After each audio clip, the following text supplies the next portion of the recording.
Can you go on Facebook and see if we're live?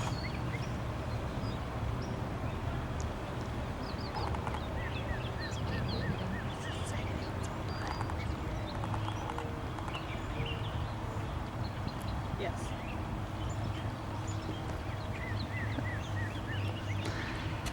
Good morning, everyone. Happy Friday. Welcome to our 10 a.m. education program. For those of you that are new, my name is Rachel, education specialist here at the Topeka Zoo. And today we are going to focus on second grade curriculum relating to how animals are adapted to differing ecosystems and habitats around the world. Now, last week when we did second grade, we focused on woodlands, where our ecosystem for today is going to be one of the most diverse ecosystems in the world, the grasslands. Now, grasslands actually cover 25% of the Earth's total surface area. So if you look at this map that I have here, all of the places on the earth that are in this light yellow color, from the prairies in America to the savannas in Africa to the pampas in South America, all of these yellow spaces here are our grasslands. And grasslands house some pretty unique animals around the world. So let's talk about some of those adaptations. Remember, adaptations are things about the way animals look and act that allow them to survive, specifically today to the grasslands.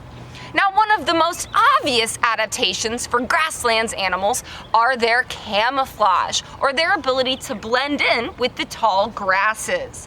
What I have here is a picture of an animal that we have here in Kansas. If you see, it is pretty well blended into those grasses. This right here is a short-eared owl popping its head up along the grasses here in Kansas and the Midwest. It camouflages in beautifully with those tall yellow grasses. Over in Africa, you can see the same thing along the savannas there. If you look closely in this image, you might be able to see a big male lion sitting in the grass with the beautiful golden mane. Camouflage is an excellent adaptation for animals who live in the grasses. Another adaptation of animals who love living in grasslands is oftentimes they have antlers or horns on their body as a way to defend themselves. Here in Kansas, we have lots of different species that are herbivores, and herbivores oftentimes have to protect themselves with some sort of antler or horn that allow them to defend themselves if a predator wants to attack them. Here is the skull of a white-tailed deer, and as you can see, it's got these big antlers on it as a defense. Over in Africa, in the grasslands there, you can see some of the herbivores, like the rhinoceros, have these big old horns on the top of their head, again, as a way to protect themselves against predators. These are the horns of a black rhino, which is one of the very neat species that live in the grasslands over in Africa. Another adaptation that animals who live in the grasslands have is many of them, particularly the predators, are out at nighttime, which means they are nocturnal. Animals, like great horned owls, for instance, love to hunt at night on the grasslands. They'll scoop up the prairie dogs or maybe some of the snakes or other animals who are out during the nighttime. Again, here in Kansas, some of the animals that we have who are out at night are the swift fox. These guys are oftentimes hunting small mammals on the prairies here. And if you ever go out on a prairie at night, you can see lots of beautiful swift fox. You'll notice again with the fox and with the owl, both of them are earthy colored. So again, they camouflage into those beautiful tall grasses. Many animals who live in the grasslands, like prairie dogs, are also very good at burrowing. They like to go underground as a way to defend themselves. Prairie dogs actually have super sharp claws that they use to dig those really deep and complex burrows underground. So animals like black-footed ferrets or burrowing owls would be able to use them as shelter as well. One of my favorite adaptations when we're talking about grasslands is size. If you think about it, the savannas in Africa have really big animals. They've got giraffes, rhinos, elephants, all sorts of things. Many animals that live in the grasslands, because they eat the grass and other plants, they can get really big, like elephants. Not only do they eat the plants on the ground, but they also love to eat different types of trees as well. Other animals here in Kansas that can get really big are bison. Both elephants and bison also live in herds. Oftentimes in the grasslands, you get lots of animals that are big and they live in large groups as a way to protect themselves. So size, as well as the number of individuals in a group, oftentimes is pretty cool in a grassland ecosystem. Animals like bison also have really complex stomachs. They're what we call ruminants, and that means that they are able to eat a lot of grass and regurgitate it back up and then push it back down into a compartment in their stomach that has 4 separate chambers. So these animals are designed on the inside to be able to eat a lot of grass and plant materials as well. Grasslands, friends, are very diverse and fun ecosystems. Living in Kansas, we are used to our prairies. We have short grass, mixed grass, and tall grass prairies here in Kansas. What's interesting is that grasslands around the world, some of them are becoming endangered. Tall grass prairie, like the ones we have in Kansas, are one of the most endangered ecosystems in the world. Did you know that less than 1% of the original tall grass prairie is left on the planet? Less than 1% in North America. It's pretty crazy. So what I want you guys to do, if you are in 2nd grade, is I have a worksheet for you to study the life in the grasslands around here in Kansas. What I want you guys to do is I want you to take a hula hoop or another similarly shaped or sized object and go out to your lawn, either in the front lawn or the back lawn, and I want you to gently toss this hula hoop. And wherever the hula hoop lands, I want you to study the life inside of it in your lawn. Now, on this worksheet, which is linked in the video and on the zoo's website, on the front, it asks you to draw the plants and animals that land in your hula hoop, and then to write down some questions like how many different plants and animals did you find? Describe what you saw. What I then want you guys to do, and maybe on a little bit warmer day than today, is go out to a prairie. The Kansas Museum of History has some wonderful prairie trails that you guys can visit. And I want you to do the same thing. Bring your hula hoop or another item and throw it out to a native grassland. I want you guys to then study the plants and animals that you find in the hula hoop on a native prairie. Again, list out the number of plants and animals that you find, describe what you saw, but I also want you guys on the back to look at the similarities and differences between the 2 types of grasses. Our manicured lawns that we have in our backyards, or the native prairie grasses. I bet you guys will be pretty shocked to see some of the differences. And once you complete this worksheet, as always, make sure to take a picture and put it in the comments. So friends, for our live animal today, I want to focus on a grassland animal that lives over in Africa. And this is an animal at the Topeka Zoo that we don't talk about very often. So I'm actually really excited to introduce their keeper. This is Katie. She is going to talk about our grassland animal, the East African crowned cranes, which are the beautiful birds that you can see living with our giraffes in the exhibit out front. So I'm going to turn it over to Katie here, and she's going to talk a little bit about this beautiful grassland species. Hi guys, so here not only do we take care of the large mammals, but we also take care of these awesome cranes. So over here on to the right, you guys will see up at the top of the rock, you guys will see one of our babies. This is Malinzi. Malinzi is about 8 months old. She will be 1 in July. We also, right behind her, you can kind of see a head popping out.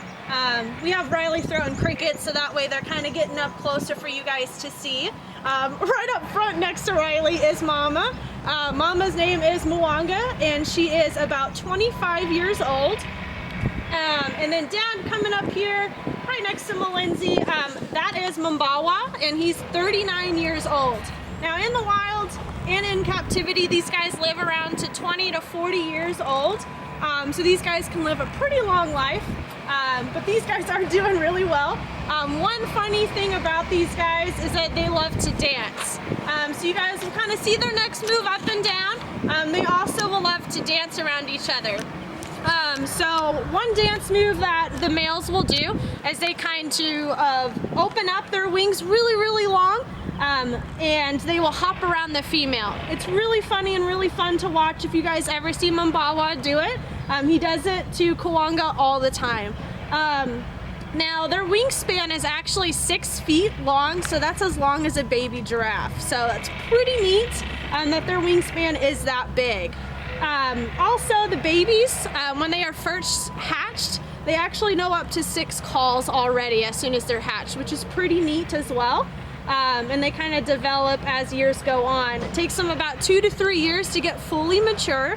So Malinzi has quite a bit of ways to go before she's fully mature to find a mate. Now, African crested cranes actually find mates, lifelong mates, and they do not mate with any other animals. So they're monogamous, just kind of like us, which is pretty neat. The dad and the mom also take care of the babies as well. As soon as they hatch, they both kind of participate in caretaking the babies, which is pretty neat. Wonderful information, Katie. Thank you so much. Yeah. One of my favorite adaptations of these cranes is that if you look on their head, they literally look like they have grass on their head. Why is that? So those are called crowns. They're pretty silly to look at, but also beautiful at the same time. And the reason is because these guys do live in tall grasses. So when they're hiding in that deadish looking grass or grass that we have here in Kansas, they camouflage really well in that. If you also look, they have the red kind of throats. Those are called waddles. As they fly away. Okay, bye guys. And they also have bright blue eyes, which is pretty neat as well. But yeah, so they have those crowns on the top of their head, and then on the tips of their wings you can kind of see that they're also yellow, which helps them camouflage a little bit. Wonderful. I love that we're talking about grasslands, and it literally looks like they have grass on their head. Obviously, they are beautiful feathers, though. So you said there is a baby. Can you talk a little bit about why we have babies here at the Topeka Zoo? Yeah, absolutely. So the SSP Species Survival Plan is helping us coming up with plans to help save the species. These guys are endangered, and the reason is before they live in grasslands, they actually live in marshes. And unfortunately, with all the agriculture in Africa, it kind of drains all of the water from the marshes, and they end up migrating towards Uganda and Kenya and places in Africa that are mainly grasslands. So that is a big important part on zoos worldwide to help save the species from becoming extinct. Right, and how many eggs do they lay at a time? They can lay up to about 4 eggs. So we only had 1 hatch, which is Malinzi, and that's pretty common, that usually 1 or 2 hatch, and then the parents will take care of 1 or both of them. Okay, wonderful. Well, does anybody at home have any questions on these beautiful grassland animals or grassland animals in general? Have we had any chicks before? Have we had any chicks before? Not that I know of. We did. have? Oh, we have. Okay, Riley says yes. She knows a lot more than I do. Where did they go, Riley? Yeah. We did have another clutch a couple of years ago that I remember, and we had those babies got transferred to other zoos, which is very common in the zoo industry, just to make sure they get paired up with differing genetics and we can keep this species reproducing. Yes, as far as we know as well, Malinzi will be leaving us soon eventually to also help the SSP and the breeding program to help these guys as well. Hi, Mrs. Myers, 2nd grade class. Oh, hello! Hello! They've been taking tailing lessons from Kanza. Oh, excellent. So will you talk a little bit about how this is a mixed species exhibit? Yes, so an interesting thing is these guys do live with our reticulated giraffe herd. We have 1 or 2 males and then 3 females. In the wild, these guys will actually live with other large mammals around them because when the large mammals move through the grasslands, a lot of stuff gets kicked up, like bugs, insects, things like that. And they will actually use that to go behind the large mammals and eat the bugs behind them. They will also use the large mammals as protection as well from predators. A main predator for these guys is hyenas, cheetahs, leopards, and also lions as well, which is pretty interesting. What do you guys feed them here at the Topeka Zoo? So here at the Topeka Zoo, we also feed them crickets. You kind of see Riley throwing that out to them. We feed them live crickets. We will also feed them some grasses, so like lettuce, romaine, things like that. And then they have a Missouri diet pellet, which is specifically made for waterfowl and cranes. Why do they live in the grasslands? Why do they live in the grasslands? So these guys are from Africa, South and East Africa. They usually live in marshes, though, because of agricultural reasons and the draining of the water. These guys have been forced to move to grasslands permanently. That's a good question. How long have we had these cranes, do you know?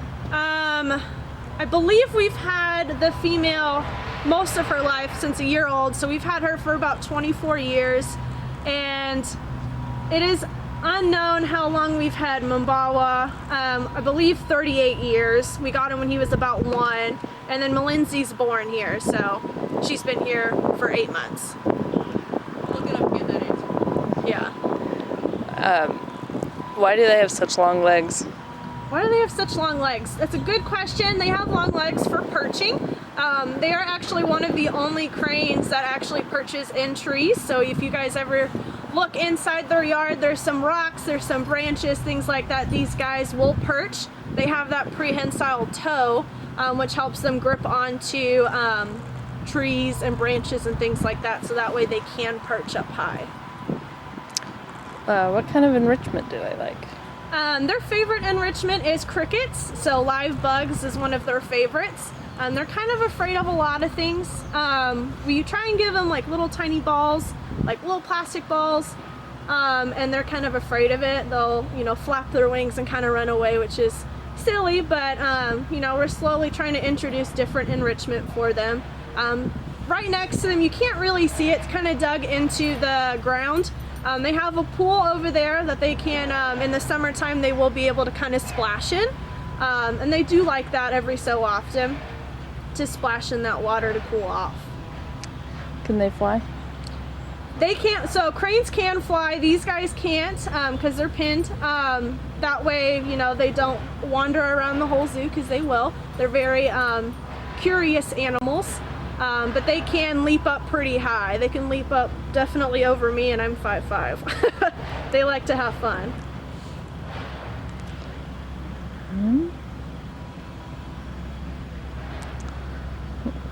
Do they have different personalities?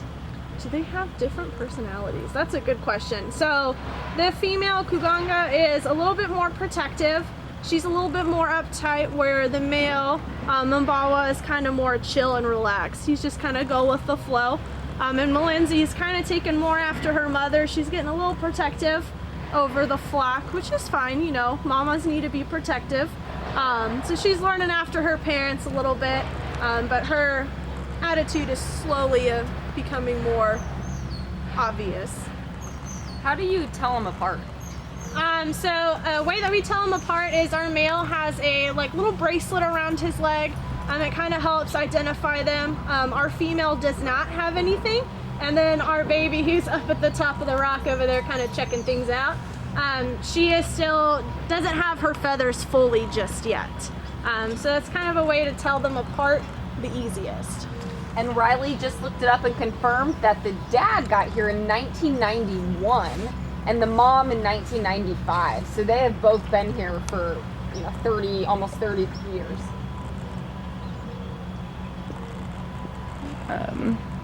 Do they all do dances?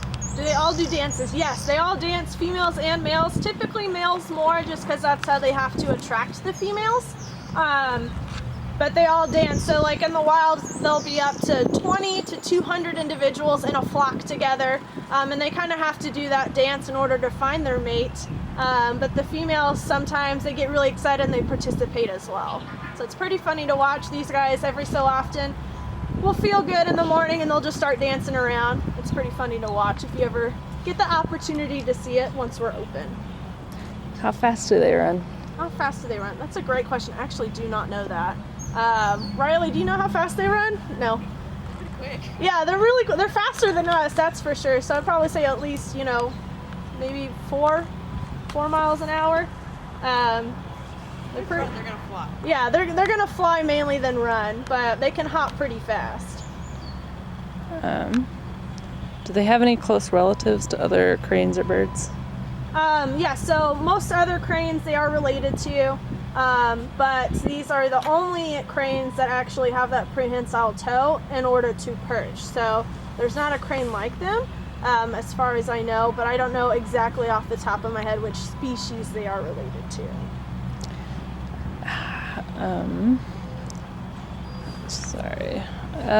How old do they get? So these guys can get up to 20 to 40 years old. Mbawa, which is our male, he is 39. Kuganga, which is our female, she is 25. And then our baby Malinzi, she's 8 months, and she'll be 1 in July. And how did you learn so much about cranes? Research. So research, school, and just working with these guys, you learn a lot from them, especially their attitude and what they do and what they like and don't like. You can learn a lot just from experience with them.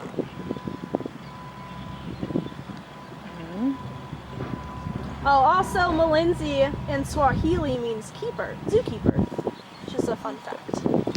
Yeah, how did we name them? They're all Swahili names. I do not know off the top of my head why we picked Swahili names, probably because they're from Africa and that's a common language there. But I know Malinzi was picked specifically for the zookeepers that were here, just to celebrate. Keeper week. Yeah. She hatched during Keeper week. Oh, yeah. If you didn't hear that, she hatched during Keeper Week, so. I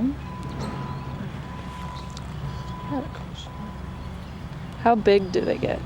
So they're as big as they get now. Their wingspan at fully grown is about 6 feet long. So like a baby giraffe is born. They're about 6 feet.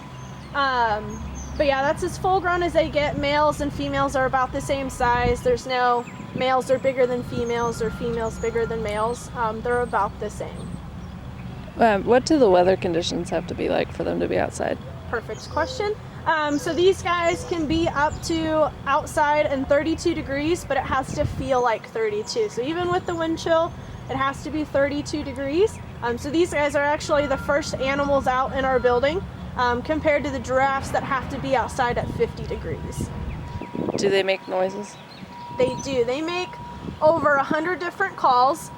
They do a lot of honking. It kind of sounds like geese a bit, not like a typical bird that you would hear, but they do kind of yell and honk at us sometimes when we're trying to herd them back inside when it's going to be super cold.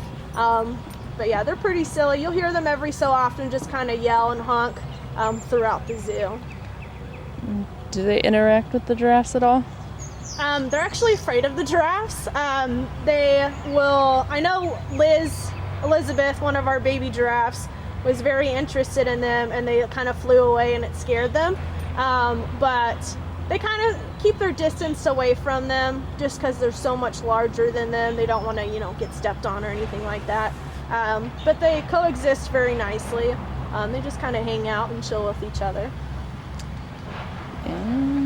And do they have live births or eggs? So eggs, yeah, they have eggs, and then eventually they will hatch. They can lay up to 4 eggs, and usually either 1 or 2 of them will hatch, and then the parents will take care of 1 or both of them.